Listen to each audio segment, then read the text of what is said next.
Bismillahirrohmanirrohim. Assalamualaikum warahmatullahi wabarakatuh. Segala puji bagi Allah, semoga sholawat tercurahkan kepada Nabi Muhammad, beserta keluarganya, sahabatnya, dan umatnya hingga hari kiamat.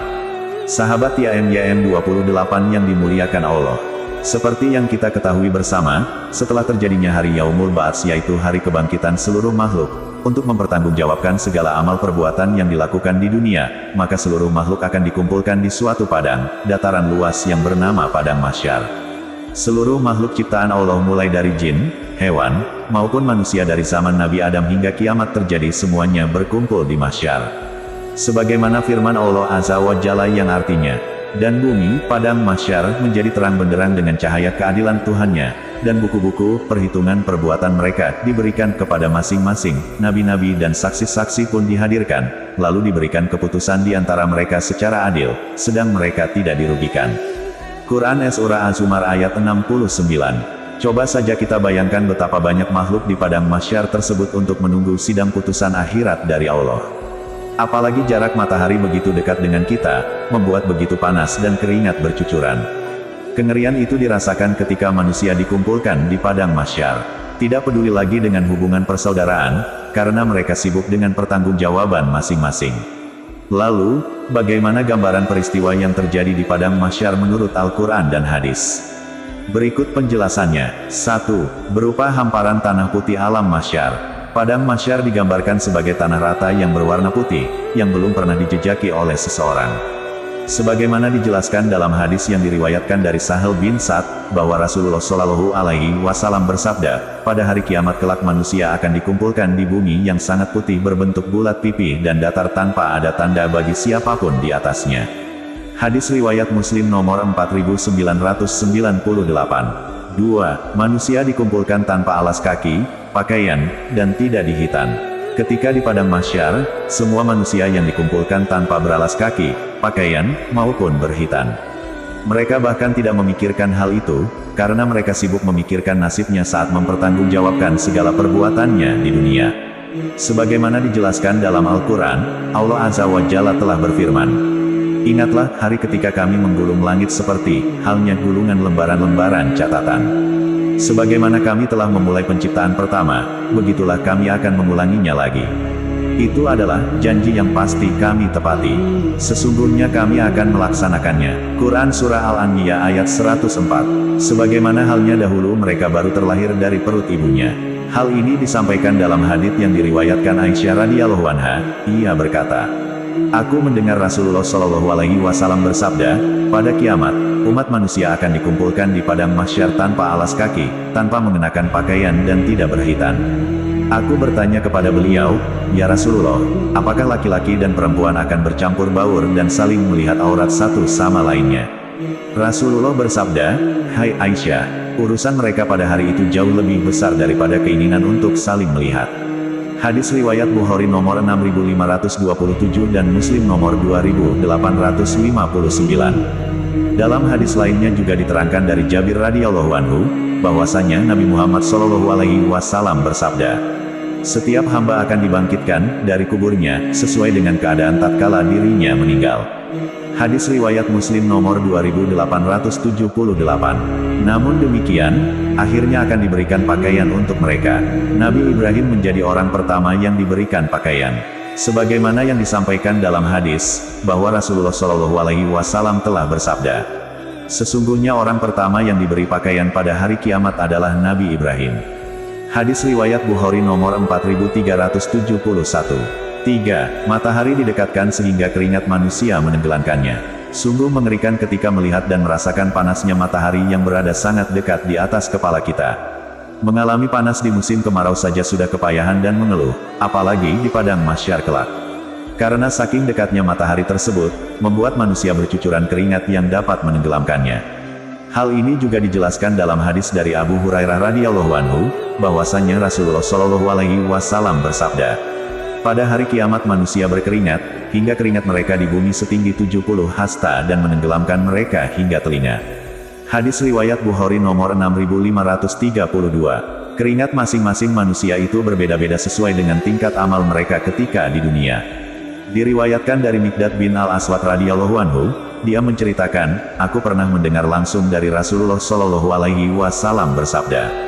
Dan manusia pada saat itu sesuai dengan kadar amalannya dalam berkeringat. Di antara mereka ada yang sampai menutupi mata kaki, ada yang keringatnya sampai ke betis, dan ada di antara mereka yang keringatnya sampai menutupi leher, dan ada yang tenggelam oleh keringatnya sendiri. Hadis riwayat Muslim nomor 2863. 4. Waktu terasa lama. Di padang mahsyar, manusia akan mengalami penantian yang panjang, dan akan merasa berat menanti keputusan sidang pengadilan Allah Azza wa Jalla. Mereka pun mulai bertanya kepada yang lain tentang berapa lama mereka tinggal di dunia. Hal ini dijelaskan dalam Al-Quran. Allah telah berfirman. Allah bertanya, berapa tahunkah lamanya kamu tinggal di bumi? Mereka menjawab, kami tinggal di bumi, sehari atau setengah hari. Maka tanyakanlah kepada orang-orang yang menghitung. Allah berfirman, kamu tidak tinggal di bumi, melainkan sebentar saja, kalau kamu sesungguhnya mengetahui. Quran Surah Al-Mu'minun ayat 112-114. Dalam ayat yang lain pun Allah menyebutkan kadar 1 hari. Dan mereka meminta kepadamu agar azab itu disegerakan, padahal Allah sekali-kali tidak akan menyalahi janjinya.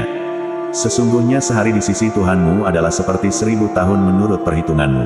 Quran Surah Al-Hajj ayat 47. Masih pantaskah kita terlalu menyibukkan diri dalam urusan duniawi, ketika berada di dunia fana ini? Apakah kita terlena dengan tipu daya dunia, sehingga melalaikan akhirat? 5. Terdapat 3 golongan manusia. Manusia setelah dibangkitkan dari alam kubur, akan digiring dan dikumpulkan menuju padang mahsyar dengan 3 golongan. Golongan pertama adalah golongan yang menaiki kendaraan. Golongan ini, saat menuju padang mahsyar dengan fasilitas-fasilitas seperti makanan, pakaian, dan menaiki unta yang pelananya terbuat dari emas. Golongan kedua adalah golongan yang berjalan kaki. Golongan ini berjalan dengan tanpa alas kaki namun tidak berpakaian. Golongan ketiga adalah golongan manusia yang berjalan dengan kepala mereka diseret oleh malaikat di padang mahsyar. Inilah golongan orang-orang kafir. Semua itu disampaikan dalam hadis dari Hudzaifah bin Asid radhiyallahu anhu. Beliau berkata, Abu Dzar radhiyallahu anhu berdiri, lalu beliau berkata, wahai Bani Ghifar, bersatulah dan janganlah kalian berselisih, karena As-Sadiqul Masduq Shallallahu Alaihi Wasallam telah bersabda kepadaku, sesungguhnya manusia akan dikumpulkan dalam 3 kelompok, 1 kelompok yang mengenakan pakaian, diberi makan, dan berkendaraan, 1 kelompok yang berjalan dan berlari, dan 1 kelompok lain, yang wajah-wajah mereka diseret oleh para malaikat dan digiring menuju api. Lalu seseorang dari mereka berkata, 2 kelompok ini sudah kami ketahui, maka bagaimana keadaan orang yang berjalan dan berlari? Beliau menjawab, Allah mengirimkan penyakit yang mematikan pada binatang tunggangan mereka hingga tidak ada yang tersisa. Bahkan seseorang memiliki kebun yang sangat bagus akan ditukarnya dengan unta betina gemuk yang memiliki pelana, akan tetapi orang tersebut tidak bisa melakukannya, memilikinya. Hadis riwayat An-Nasai dalam kitab Al-Janaiz bab Al-Basu 4 halaman 116-117, Mustadrak Al-Hakim 4 halaman 564. 6. Perlindungan Allah Azza wa Jalla. Allah akan memberikan naungan kepada sebagian hamba pilihannya. Tidak ada naungan pada hari itu kecuali naungannya semata. Sebagaimana dijelaskan dalam hadis, bahwa Rasulullah Shallallahu Alaihi Wasallam bersabda, ada 7 golongan yang akan dinaungi oleh Allah dengan naungan, arsinya pada hari di mana tidak ada naungan kecuali hanya naungannya semata. Imam pemimpin yang adil, pemuda yang tumbuh besar dalam beribadah kepada Rabb-nya, seseorang yang hatinya senantiasa terpaut pada masjid. 2 orang yang saling mencintai karena Allah, di mana keduanya berkumpul dan berpisah karena Allah, seorang laki-laki yang diajak berzina oleh seorang wanita yang berkedudukan lagi cantik rupawan, lalu ia mengatakan, sungguh aku takut kepada Allah. Seseorang yang bersodakoh lalu merahasiakannya sehingga tangan kirinya tidak mengetahui apa yang diinfakkan oleh tangan kanannya. Dan orang yang berzikir kepada Allah di waktu sunyi, lalu berlinanglah air matanya. Hadis riwayat Bukhari 2 halaman 143 Fathah dan Muslim nomor 1031. 7. Syafaat Rasulullah. Syafaat ini bersifat menenangkan situasi dan mempercepat hisab, karena lamanya berdiri di tanah lapang padang mahsyar. Tidak ada yang bisa memberikan syafaat ini, kecuali beliau Shallallahu Alaihi Wasallam, dan ini merupakan syafaat uzma, syafaat paling agung. Tidak ada seorang pun yang mengingkari syafaat uzma ini. Hal ini disampaikan dalam hadis dari Abu Hurairah radhiyallahu anhu, bahwa Nabi Shallallahu Alaihi Wasallam bersabda, Aku adalah pemimpin anak Adam pada hari kiamat. Aku adalah orang yang pertama akan dibangkitkan daripada kubur. Aku adalah orang pertama yang akan memberi syafaat dan dibenarkan memberi syafaat. Hadis riwayat Muslim nomor 2278. Demikianlah gambaran peristiwa di padang mahsyar yang sangat mengerikan.